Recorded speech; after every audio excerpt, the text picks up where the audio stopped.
quiero dar la más cordial bienvenida a la doctora María José Pérez, médico geriátrica. ¿Cómo está María José? Bien, bien, muchas gracias. Gracias por la invitación. Al contrario, bienvenida. Muy entretenida esta instancia, muy estimulante estar aquí en vivo además. En vivo y en directo. Y en directo, exacto. Ya, así decía Pedro Carcuro. Oiga, doctora, la geriatría, ¿qué realmente? Porque uno dice, oye, médico geriátrica, es de jóvenes, es de adultos jóvenes, de viejos, de viejitos, de gente mayor. ¿Qué es lo que hace la geriatría? Porque es una especialidad como bien especial. Aquí nosotros nos parece que no hay muchos geriatras. Sí, paradójicamente la geriatría es una especialidad relativamente joven, porque es una rama de la medicina que se dedica al estudio de las enfermedades y los procesos de las personas mayores. ¿Mayores de qué edad? ¿Dónde empiezan los mayores? Bueno, en países desarrollados se considera que después de los 65 años ya es una persona mayor. Chile es desarrollado. Nosotros acá en Chile se considera una persona mayor desde los 65 años. ¿También? Sí. Ya. O sea, el de 65 para arriba, adulto mayor o... sí. Ya. Y se ha ido dividiendo también, se habla ahora de la cuarta edad, que es cierto, sobre los 80 años, que se consideran las personas mayores ya muy mayores. Porque hoy en día tener 65 años es ser joven, no es... Sí, ya lo creo. Sí. Ya lo creo. Oye, han cambiado. Doctora, a ver, pero hay tramo entonces, de 65 a 80 es adulto mayor. Sería persona mayor, sí. Ya. ¿Dónde se desarrolla la mayor cantidad de achaques, de enfermedades, de bajones de la vejez? Bueno, súper variable en realidad. ¿Ya? Bastante variable. Porque en Chile tenemos 82, la esperanza de vida 81,8, 82 años. Sí. Así es. Pero en general no se espera necesariamente que a cierta edad haya pérdida de funcionalidad. De hecho, lo que se cree es que las personas mayores en general son dependientes o que tienen dificultades para hacer sus actividades, pero hoy en día las últimas encuestas nacionales de salud hablan de que el 80% de las personas mayores de 65 años son completamente autovalentes, ¿ya? O sea, eso significa sano. Efectivamente, independientes y autónomos para hacer sus actividades y desarrollarse en la vida como cualquier persona en realidad. ¿Ustedes están asociados, tienen una asociación de médicos de esa especialidad o es porque cuando me dice doctora que la especialidad es joven, digamos, sí, es para joven. Atender gente mayor? Es joven porque recién, más o menos cerca del 1900, se acuñó el concepto de geriatría. Y hay otras especialidades que son mucho más antiguas, entonces por eso yo siempre digo que es paradójicamente joven. Acá en Chile existe la Sociedad de Geriatría y Gerontología de Chile, de la cual soy miembro, orgullosa, y esta sociedad se creó hace ya 20 años. Y se creó efectivamente con la necesidad como de hacernos visibles como especialidad y como una sociedad científica y aportar al conocimiento. Los miembros de la Sociedad de Geriatría Activa actualmente ejercen una participación activa en comités científicos y asesoramiento en políticas públicas y en todo lo que sea, digamos, promover iniciativas que mejoren el envejecimiento y la calidad de vida de las personas mayores en Chile. Ya, pero están asociados ahí. Sí. Cuando escuché que venían y que no había geriatría en Osorno no hace tantos años, o sea, hace 4 o 5 años que recién la especialidad se dio, no hay médicos especialistas, hay un déficit de médicos en Chile de geriatría. Efectivamente, sí, se estima más o menos que hay, lo ideal a nivel mundial es que haya un geriatra para aproximadamente cada 1000 pacientes y acá en Chile tenemos uno cada 30.000 pacientes. Entonces somos pocos todavía. Y en regiones en general haya una menor concentración aún de especialistas en geriatría, un poco por el tema de que es una especialidad que, como es poco conocida, también muchos colegas no saben en qué consiste, incluso médicos. Todavía no se forman al respecto, no se enseña en todas las facultades de medicina. Actualmente se está trabajando en actualizar las mallas, incorporar la geriatría a los estudios de pregrado para que los colegas ya empiecen como a enamorarse un poquito más de esta área que es tan enriquecedora, que es tan bonita y que es efectivamente una necesidad patente actualmente en nuestro país. Ya lo creo. Doctora, en términos de las cuestiones prácticas, una persona que está con 65 o más, lo llenen de medicamentos, porque vas a diferentes, oye, me duele una rodilla, oye, ahí tómate un antiinflamatorio o lo que sea, te duelen los riñones, te van a dar otro remedio, porque se van acumulando varias dolencias después de esa edad, ¿no? Tal como dijo, diferentes a cada uno, pero al final a todos aparecen dolencias. Y te llenan de pastillas, y te llenan de medicamentos. Entonces, ¿el geriatra evita eso? Normalmente... ¿Cómo lo hace? Sí, nosotros hacemos mucho un tipo de manejo que es como lo que llamamos nosotros la conciliación farmacológica, que es básicamente hacer una revisión exhaustiva de los tratamientos que recibe la persona para tratar de buscar qué prescripción podría ser inapropiada, qué medicamento a lo mejor se podría retirar o reemplazar por un manejo no farmacológico. Somos muy pro de, efectivamente, más allá de tratar una dolencia, de ir a buscar la causa. Muchas veces hay cosas que se normalizan del envejecimiento y que se cree que, por ejemplo, tener dolores es normal y en realidad son enfermedades que hay que tratar y no tapar con una medicación, sino que ir a estudiarlas y resolverlas.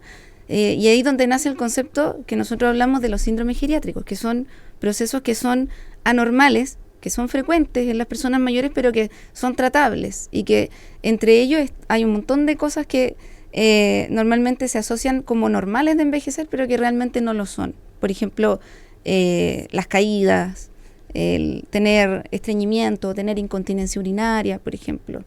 Y así hay un montón de otros síndromes. O sea, no es tan normal que una persona mayor tenga dolores, entonces. No, de hecho no. No es normal que una persona por tener cierta edad tenga pérdida de movilidad, pérdida de funcionalidad, dolor. En general eso se debe a alguna patología, alguna enfermedad. Y claro, a mayor edad la probabilidad de tener enfermedades es mayor, pero no hay que atribuir 100% al proceso de envejecimiento procesos que son efectivamente enfermedades, sino que lo que ocurre mucho es que nosotros mismos normalizamos esas cosas y decimos, pero ¿qué más me voy a pedir a mí que tengo esta edad? Y muchas veces en realidad no es producto de la edad, sino que hay algo más que uno tiene que ir a evaluar, y ahí entramos nosotros. Ya, porque el envejecimiento en realidad es dígame si estoy equivocado o no, es un fenómeno fisiológico. Sí. ¿Ya? Ahora, ustedes tratan de que la persona mayor entienda entonces ese fenómeno, lo asocia a buscar, ¿no es cierto?, si es realmente una patología o una enfermedad, digámoslo, o es y cómo logra tener un envejecimiento óptimo, es decir, sin dolor, sin achaque, una vida plena. Para allá apuntan ustedes. Exacto. Uno, de hecho, la geriatría qué maravilla. Parte, digamos, desde la prevención. O sea, uno ya a la edad, en la edad de jóvenes, ¿sí?, uno tiene que pensar en cómo quiero yo envejecer. Y no tenerle miedo a envejecer. Eso empieza antes. Claro, y no tener miedo a envejecer, porque muchas veces uno asocia estereotipos negativos a la vejez, como por ejemplo de que yo pienso si voy a estar mayor voy a usar bastón, a no poder caminar, y lo veo como algo negativo y me alejo de eso o lo niego, y muchas veces uno tiene que decir, bueno, ¿qué tengo que hacer yo para tener una vejez más saludable? Y muchas veces eso se basa en cosas que uno puede hacer desde mucho antes.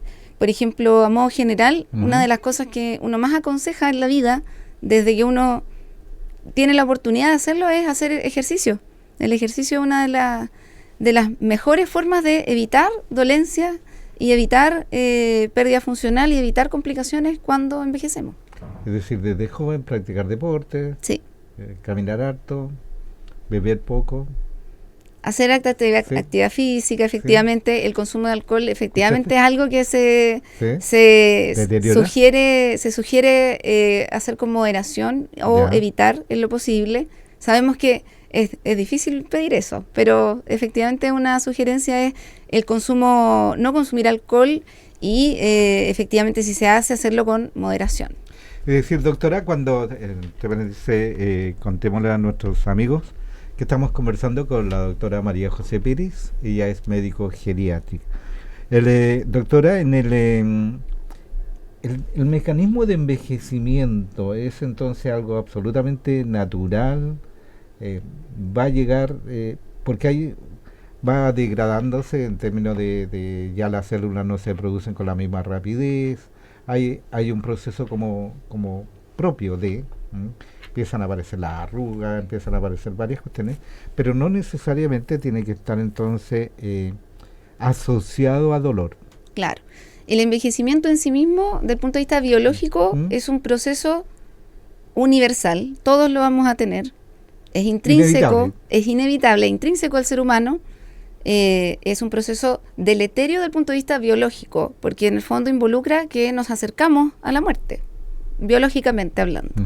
Pero no necesariamente para nosotros como personas tiene que ser algo malo. De hecho, la alternativa a envejecer es morirnos antes de llegar a ser mayores. Entonces, en realidad, las personas que tienen la fortuna de vivir hasta edades avanzadas, tenemos que un poco verlo de forma positiva. Efectivamente, no quitarle ese estereotipo y esa carga negativa de envejecer. Yo creo que eso es súper importante también, un poco de perderle el susto al proceso de envejecimiento. Muchas veces hay cosas que vamos a modificar. Efectivamente es inevitable que a lo mejor ciertos procesos sean más difíciles, que podamos tener afectación de nuestra movilidad de una forma que a lo mejor no nos vamos a mover a la misma velocidad que cuando éramos jóvenes, pero efectivamente no es sinónimo de enfermedad el envejecer. Y por ende uno tiene que cuidarse y prevenir y buscar una salud óptima y no, digamos, bajar la expectativa en relación a nuestra salud como un conjunto, o sea, no solo física, también salud mental, social, en el fondo el concepto de salud como en forma integral. Claro, o sea, biológicamente, en términos de que el equilibrio que normalmente se tiene cuando es joven, porque ¿cierto? Vamos cada vez reparando nuestras células, pero llega un momento hecho en que ya no somos capaces y se complica todo, y comienza el periodo de envejecimiento que lo tenemos asociado a 65. Probablemente en un tiempo más, en unos años más, va a ser mayor y la escala la vamos a subir, claro. Probablemente. Pero esa acumulación de que va, ¿no es cierto?, el deterioro biológico de las personas, llega un momento en que acumula y ya no somos capaces de reparar lo que se deteriora. Y ahí comienza este envejecimiento del ser humano, y ahí viene los arrepentimientos. De que no me cuidé cuando joven, me puse muy desordenado, y ahora, ¿no es cierto?, tengo calambre, tengo varias cosas. Pero hay factores genéticos familiares, por ejemplo, que apuran el proceso de envejecimiento. Hay enfermedades asociadas, me estaba acordando de varios artistas de cine y de música que últimamente han tenido problemas graves, incluso algunos con suicidio, que tienen que ver con ese envejecimiento, con enfermedades como Alzheimer u otras enfermedades que se asocian, ¿no es cierto?, a la incapacidad del sistema de poder reponer sus células que han ido envejeciendo. Eso los factores genéticos es importante en las personas. Tienen que tomar sus medidas previas para tener una vejez tranquila, digámoslo así. Sí, efectivamente, bueno, el envejecimiento es un proceso multifactorial. Entonces, hay una base genética que es bastante potente. O sea, existen personas que nosotros llamamos los super agers, que son personas que han vivido muchos años, que son muy longevas y que a la vez tienen una calidad de vida súper buena y una funcionalidad muy buena. Y en general se asocia a mucho factor genético. Se han estudiado moléculas anti-envejecimiento, pero efectivamente no hemos podido hasta el día de hoy modificar los genes para envejecer mejor. Sí, es un factor súper importante en nuestro potencial genético. O sea, si uno viene de una familia, por ejemplo, de personas bien longevas, la tendencia va a ser a que se viva más. También hay otro concepto ahí que es el de edad biológica, que nosotros tenemos una edad cronológica, ¿cierto? Que es la edad que cumplimos cuando las velitas que soplamos en nuestro cumpleaños. Y además está el concepto de edad biológica, que es qué tan envejecido está nuestro cuerpo, que puede ser un poquito menor o en algunos casos mayor a nuestra edad cronológica, dependiendo de la carga de enfermedad, de factores socioeconómicos, culturales, ambientales. Por ejemplo, hay lugares en el mundo donde se ha estudiado, ¿cierto?, que hay una alta prevalencia de población centenaria. Y eso se estudió y se llaman los puntos azules. ¿Ya? Son ciudades en el mundo donde la gente tiende a vivir mucho. Entonces sabemos que no solamente está el factor genético, sino que también hay factores ambientales, hay factores obviamente de procesos externos a estos mismos. Por ejemplo, personas que han tenido vidas difíciles, ¿cierto?, que han estado sometidos a estrés. También esas personas tienden a tener más deterioro de su sistema. Ya, esta degradación no solo se produce en términos biológicos, entonces también hay impactos psicosociales. Sí, efectivamente. También no es lo mismo envejecer. A la persona. Claro. Y ahí es donde me viene, oye, este tipo es joven y que se ve viejo. Efectivamente, ¿cierto? Hay personas que uno conoce y uno las ve y dice, uy, esta persona tiene 40 años pero se ve como de 60. O al revés, personas que yo atiendo, normalmente nonagenarios o centenarios, que uno los ve y dice, oh, pero esta persona no representa su edad, ¿cierto? Y eso se explica un poco por los conceptos estos que les nombraba de edad biológica versus cronológica. Doctora Pérez, en Chile, porque me ha dado varias informaciones que habla de en otros países en el mundo, pero en Chile no hay información. ¿Cuánta información tenemos respecto al fenómeno de envejecimiento en Chile? O sea, no hay estudios, hay algunos estudios, sí, hay algunas encuestas, por ejemplo, Chile y sus mayores, que hablan de cómo se autoperciben las personas mayores en nuestro país. Las encuestas nacionales de salud también tienen algunas cifras, por ejemplo, esta que yo les mencionaba del 80% de personas autovalentes, son cifras chilenas, ya son de acá de nuestro país. Ya, o sea, no estamos tan lejos de la realidad. No, en realidad yo creo que yo miro esto positivamente. ¿Es como normal o tenemos diferencia por ser chilenos y envejecemos mejor que en otros países? Yo no sé si mejor o peor, depende con quién nos comparemos en realidad. Ya. Sí. O sea, no nos vamos a comparar con la OECD. Claro, depende con quién, insisto, con quién nos comparemos. Somos un país que estamos en vías de desarrollo, entonces tenemos algunas cosas de los desarrollados y otras cosas de países no tan desarrollados. Entonces, Chile es como un ejemplo un poco difícil de comparar con otros países de nuestras similares características. Sí tenemos dentro de Latinoamérica somos de las expectativas de vida más largas, sí. Pero no sé si eso es algo comparable realmente con nuestros vecinos, etcétera, porque somos países igual bien distintos. Chile tiene una geografía muy diversa, tenemos población que, por ejemplo, en Santiago y en regiones son súper distintos. Claro, un santiaguino tiene mayor probabilidad de envejecer más rápido que un sureño en términos de contaminación ambiental. Como es tan multifactorial, sí, se sabe que, por ejemplo, lugares con... O sea, no digan que en el sur estamos viviendo mejor. Con mayor ruralidad, por ejemplo, a veces hay personas más longevas que tienen... Pero va un poco por el estilo de vida también, el estilo de vida de ciudades más ruidosas, más estresantes versus estilo de vida de ciudades que son más tranquilas, donde el estilo de vida es más... El ritmo de vida es más lento. Sí se ha asociado con distinto envejecer. Y parece ser que tener una vida más tranquila y menos estresante se asocia con envejecer mejor. Ya, porque le hago la pregunta, doctora, porque usted no es de Osorno. No. Llegó a Osorno, llegó a ayudarnos a Osorno.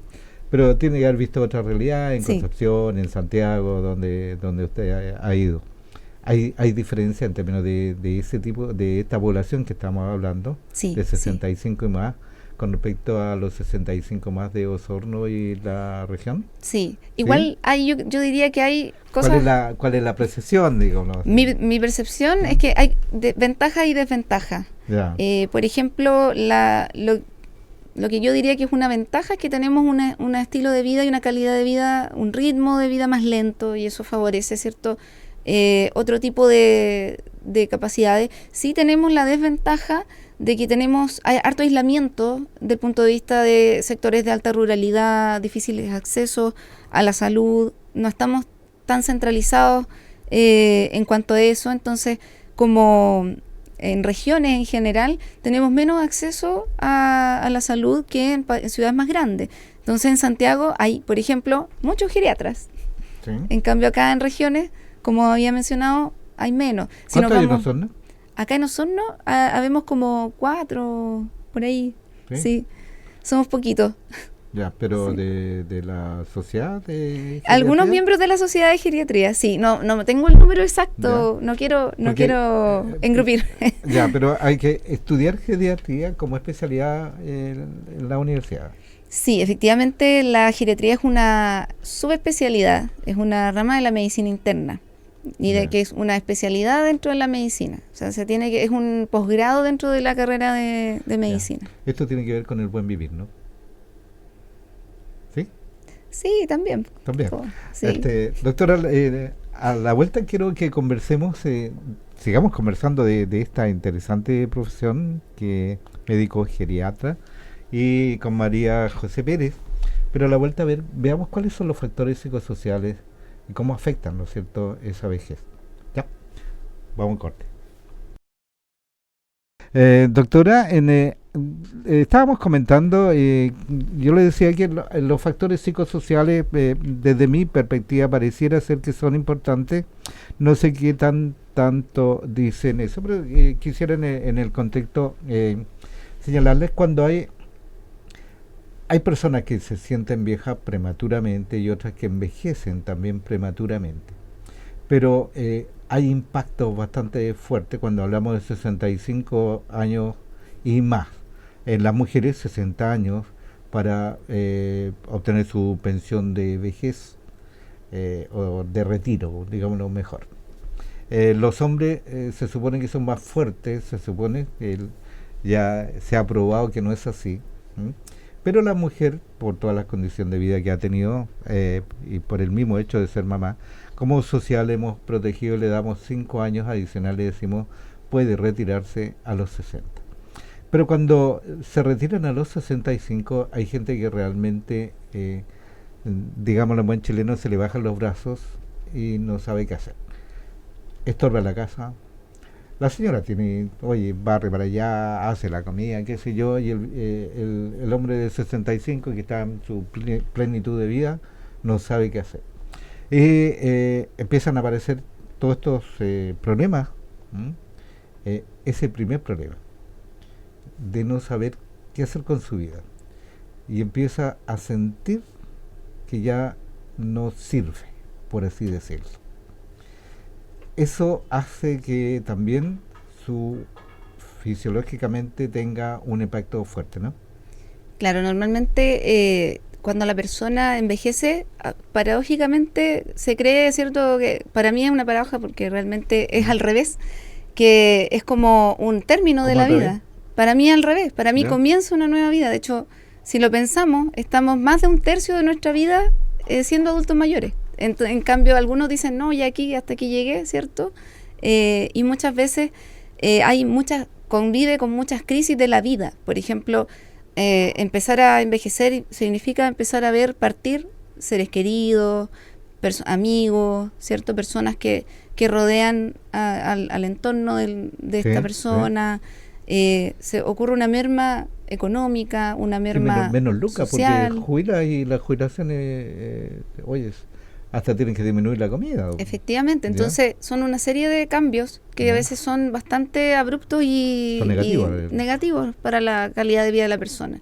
La sensación de soledad también en relación a los vínculos familiares, los hijos hacen su vida. Entonces es un tema que se habla bastante, el cómo la sensación de soledad también es un factor de riesgo para empeorar la calidad de vida en el envejecimiento. Y por ende, ahí lo que como sociedad debiéramos promover son iniciativas y el incluir a las personas mayores dentro del de nuestra sociedad de una mejor forma, darles espacio, hacerlos visibles. Es decir, una persona cuando en este caso, cuando se retira o cuando jubila, ya no está aportando al 100% en términos productivos, digámoslo así, tiene impacto económico fuerte. Recibe una pensión que no le permite vivir dignamente o tener disfrutar de su vejez, digámoslo así. Tiene que hacer poloritos para allá. Y por el otro lado, como sociedad, cuando usted dice, doctora, no nos hemos preocupado, no hay facilidades para que una persona mayor, por ejemplo, que tuviera el tiempo de trabajar horas y no tener que trabajar 8 horas, sino que horas, no hay flexibilización laboral. Es decir, no, como sociedad no hemos preocupado realmente nada. Nuestra población se envejeció, no nos dimos cuenta que se envejeció. Y al no darnos cuenta no creamos programas para ir en apoyo de eso, que es integral, ¿no? Claro. Es decir, va de un rato a otro. Un dato. En la CEPAL está diciendo que en el año 2035 el grupo de menores o menos de 14 años va a representar en Chile un 16.9 y la población de 65 años y más va a ser un 18,8, es decir, va a superar. Sí. Y eso ya lo tenemos. Aparte de que tenemos menos nacidos, va una tasa decreciente, va creciendo la población mayor. Y eso significa entonces que como política de país, necesariamente, porque aquí no tiene que ver solo con un programa de salud, sino que tiene que ver con algo más. Va con algo como sociedad. ¿Cuál es la recomendación que ustedes como sociedad geriátrica han estudiado y recomiendan? Porque aquí unas son las autoridades de salud, son las autoridades políticas, que hubieran pero como política de Estado, como política de país, deberíamos de preocuparnos de eso. Es decir, ahora ha estado también en conflicto cuando la gente ha tenido que vender sus casitas porque le cambió el barrio donde vivían y las contribuciones aumentaron y lo que ganan no les sirve ni para pagar su olla, menos para pagar las contribuciones. Entonces han tenido que ir desmejorando en forma permanente su calidad de vida. Así es, bueno, como sociedad yo creo que estamos al debe en temática en relación a personas mayores. Yo creo que si tuviese que nombrar un concepto importante contra el que tenemos que luchar en relación a esto es contra el edadismo. El edadismo es la discriminación hacia las personas mayores asociada con su edad. O sea, principalmente son conductas discriminatorias, tanto públicas como sociedad, como estructurales, tanto como a nivel personal, que esas conductas están dadas por una visión y un estereotipo negativo y pensamientos negativos en relación a la vejez. Por ejemplo, el pensar que una persona que tiene 80 años inmediatamente no va a poder consentir algún procedimiento o ir a firmar un papel notarial, es un tema polémico también. Claro, asumir que una persona por tener cierta edad, no va a ser capaz de adaptarse a la tecnología o de trabajar o de ejercer un cargo a lo mejor adaptado a su necesidad y a su conocimiento. Muchas veces yo creo que nos desaprovechamos la oportunidad que tenemos de incluir a las personas mayores dentro de la sociedad y los aislamos. Entonces, yo creo que eso se debe 100% al edadismo. Ese aislamiento el peligroso, entonces, porque como sociedad los aislamos, como familia los aislamos. O sea, en general, como a nivel personal puede ocurrir, también puede ocurrir a nivel estructural como sociedad. Entonces, el llamado ahí es las dos cosas. Claro, el llamado ahí es a perder el susto y a perder esa visión negativa del envejecimiento y entender de que tener personas mayores en nuestra vida es una bendición y es una cosa positiva. Podemos aprender mucho de las personas mayores, tienen mucho que aportar a la sociedad, independiente de que no estén laboralmente activos. Pueden ser agentes sociales, participar en múltiples instancias donde pueden aportar su conocimiento y su experiencia, yo he tenido la oportunidad de convivir con sociedades de asociaciones y juntas de personas mayores y realmente son personas muy preocupadas y muy movidas por el bien común y por otras cosas que a los jóvenes a veces no están tan preocupados de eso. Las personas mayores que en términos valóricos son mucho más fuertes. O sea, existe la resiliencia. De hecho, también está la visión de que la persona mayor como que ya no es tan fuerte o tan resiliente, pero realmente es al revés. O sea, acumulan experiencia, acumulan sabiduría y una tranquilidad ante ciertos eventos de la vida.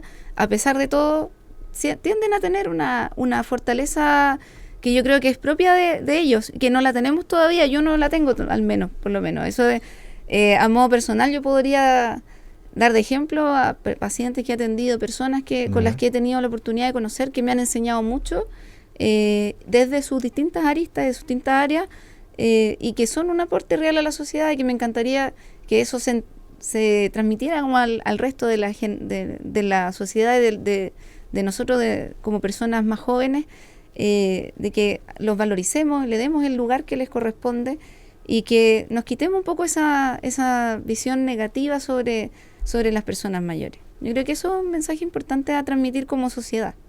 Ya lo creo. Ahí se ha relativizado, las familias normalmente relativizan, y tanto los adultos como los jóvenes, ¿no es cierto?, van relativizando y transforman, ¿no es cierto?, a los ancianos o a los abuelos o a la gente mayor en invisibles. Claro. No se ven, no los toman en cuenta. Los más chicos están todos pegados en las redes sociales, qué sé yo, y ellos quieren conversar, ellos quieren compartir, un poco lo que dice usted, doctora, les cambia la vida, tienen otra visión de vida y quieren transmitir eso y no tienen los espacios en su familia ni en la sociedad como para poder compartir eso. Claro, y eso, abrir los espacios es algo súper importante. Yo creo que tenemos que empezar a hacer, de hecho, como dentro de nuestros propios círculos, hacerlo y luego ya los que tienen más poder o más oportunidades, el abrir estos espacios y darle a las personas mayores el lugar en la sociedad que pueden tener, darles más protagonismo dentro de todo, a todo nivel. O sea, esto trasciende la medicina, porque muchas veces yo vengo desde el área de la medicina, que es donde me desempeño, pero esto va mucho más allá, desde el tema político, social. Existe, la sociedad a la que pertenezco no solamente tiene agentes médicos, o sea, también es la Sociedad de Geriatría y Gerontología, que la gerontología es el estudio del envejecimiento a nivel más global, múltiples disciplinas. Existen en la Sociedad de Geriatría hay abogados que defienden los derechos de las personas mayores, que se especializan en temáticas de derecho en personas mayores, hay arquitectos, hay gente del mundo de la sociedad civil. Entonces son múltiples actores los de nuestra sociedad, pero se llama de geriatría y gerontología, no solamente médicos. La vejez y la geriatría atiende factores que son multisectoriales en el fondo. Claro. Todos estos factores, pero hay una cosa que no hemos conversado mucho y que tiene que ver con cómo estas 65 años y más afectan, ¿no es cierto?, a ver, pongámoslo en este contexto. Depresión es una enfermedad mental. La depresión va asociada normalmente graves.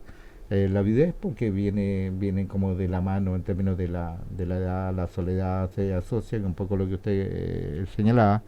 Pero también eso produce un aceleramiento en esta fenitud que tiene el humano.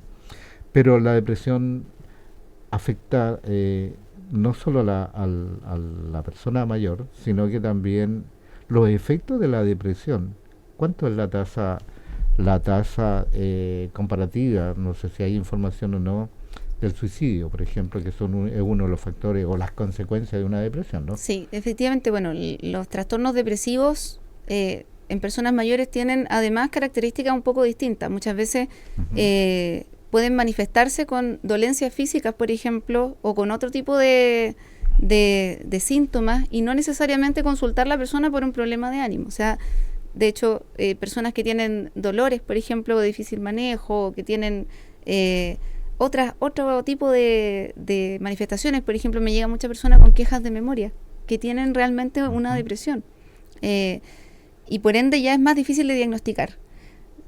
Hay otro también aspecto, que es que también se piensa que la persona mayor puede estar triste y que eso es normal del envejecimiento, lo cual es un error. Tampoco todos los trastornos depresivos son efectivamente enfermedades, como bien dijo. ¿Es más recurrente la enfermedad, la depresión es más recurrente en un puede ser, adulto mayor? Cuando son de inicio tardío suelen tener más riesgo de recurrencia, y en relación al riesgo de suicidio, efectivamente, el riesgo de suicidio en personas mayores es más alto. Más alto que los jóvenes, porque los los jóvenes es alto también en un tramo de edad. En ciertas etapas de la vida hay dos pics, digamos, de riesgo de suicidio. Uno es en los jóvenes, y luego tiene una pequeña, una etapa de meseta, y luego tiene otro pic en adultos mayores. Y en general los intentos suelen ser de alta letalidad y mayor efectividad efectivamente cuando estos se realizan, y muchas veces hay también intentos pasivos, como personas que dejan de tratarse sus enfermedades, que dejan su autocuidado para, en el fondo, en un intento pasivo de hacerse daño, etcétera. Un tema muy delicado, que lo vemos con bastante frecuencia y que muchas veces pasa desapercibido también, porque se tienden a no buscar, no pesquisar tan exhaustivamente como los jóvenes. Ya lo creo, o sea, es complicado en Chile, pero en el mundo también pareciera ser, ¿no? En general, sí, de hecho, esto es como algo que ocurre a nivel mundial, no solamente acá en Chile. Ya. Tengo un dato aquí.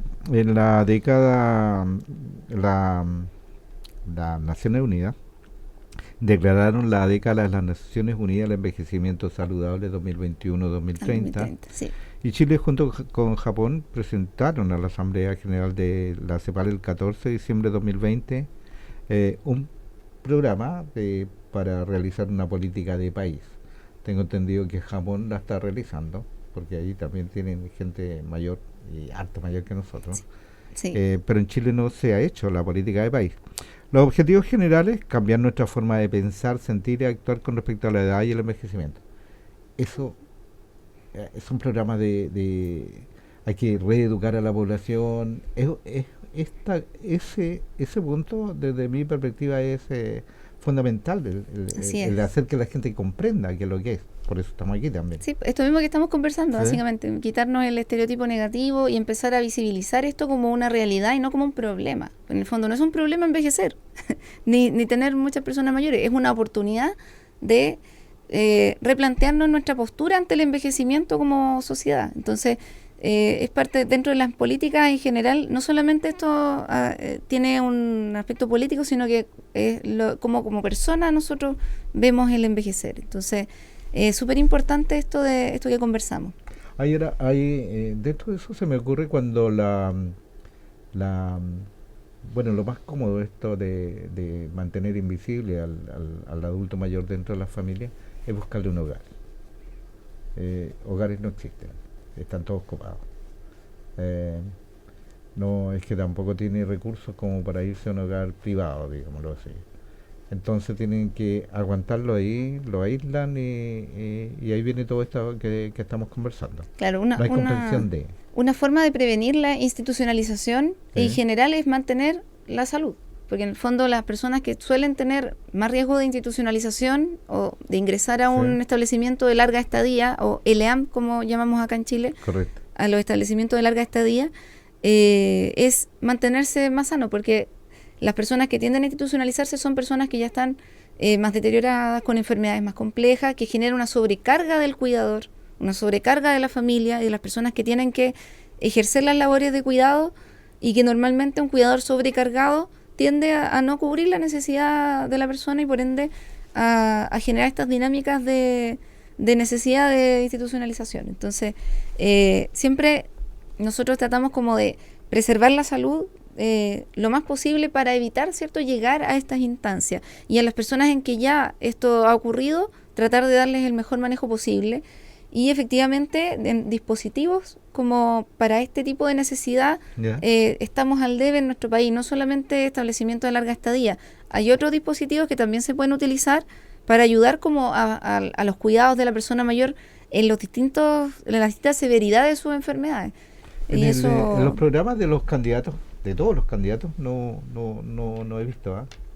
esto? No, En hasta detalle ahora. no, efectivamente. No hay ninguna preocupación.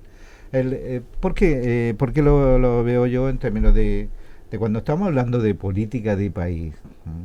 Y estamos hablando, oye, vamos a tratar de mantener al adulto mayor lo más sano posible y contento posible. ¿Ya?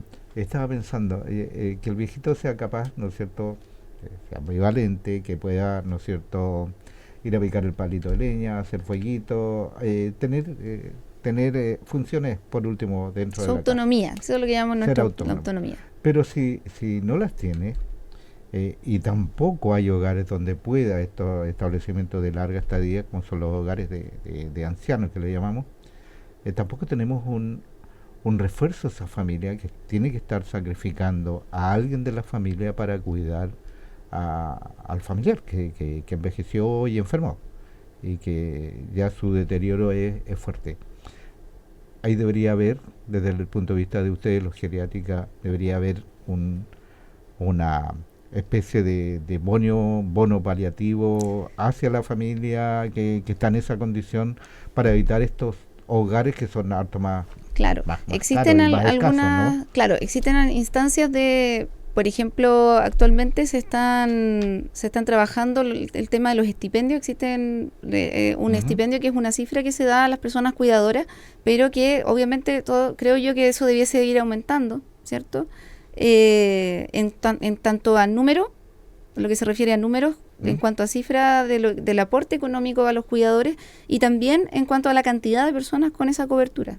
Y probablemente el camino sea ir a apoyar a los cuidadores efectivamente para evitar estas institucionalizaciones y estos procesos, Claro. digamos, que son, además uno siempre, lo que nos parece a nosotros óptimo siempre es que la persona envejezca en su casa, ¿cierto? Y no Sí, en un Claro, establecimiento no digamos que externo. son malos las instituciones, todo lo contrario, No, pero efectivamente obviamente estar al lado de la familia y tener su fin, digamos, junto con quienes te quieren y te claro, rodean. siempre uno va a tratar de que la persona esté con su entorno social, con su familia, inserto, digamos, en su círculo y en su red, la red que le sea más mayor apoyo, ¿cierto? Su familia. A veces Claro. también, bueno, hoy en día que hay tantos tipos de familia, también se habla mucho, por ejemplo, de las amistades, de cultivar las amistades. A veces hay personas que no tienen hijos, ya nosotros cuando seamos mayores va a haber harta gente de nuestra generación que no tiene hijos, entonces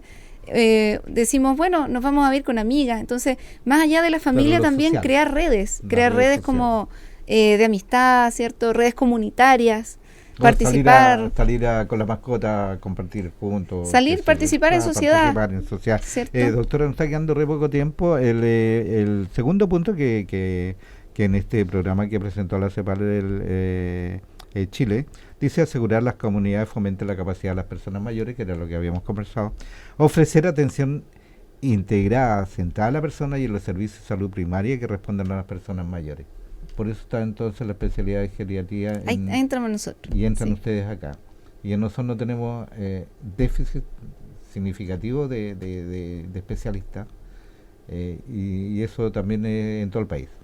Sí, pero por lo que podemos hablar a nivel local, por ejemplo, es que estamos desarrollando estos dispositivos. Acá en Osorno tenemos una unidad de memoria, que es un dispositivo del GES 85, que es Alzheimer y otras demencias, que es un dispositivo de diagnóstico, un centro que se llama Ayecán, acá cerca de aquí, de hecho, donde se hace la evaluación de pacientes con quejas de memoria y que recibe derivaciones de toda la provincia de Osorno. Ya. Tenemos además el Centro Cumelén, que es el Centro de Atención Integral de Personas Mayores con Demencia, también un dispositivo que es del GES 85, a cargo de una colega, efectivamente, sí, asociado al GES de Alzheimer.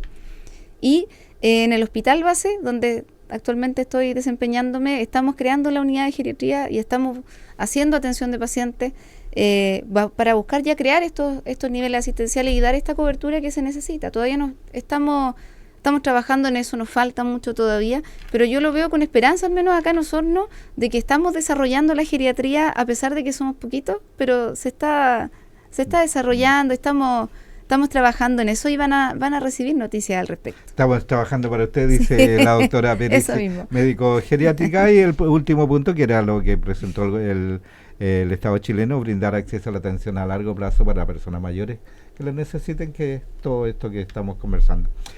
Doctora, le deseamos el mayor de los éxitos porque dura tarea y bonita tarea. Usted la encontramos que es muy entusiasta en lo que está haciendo.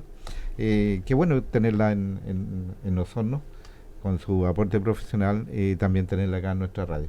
Esperamos en algún momento que venga a conversar con nosotros y nos cuente de alguno de estos otros programas que sé que están echando a andar. Ah, súper. Sí, vamos a cobrar la palabra después. Al contrario, bienvenida. Gracias, doctora, por estar con nosotros.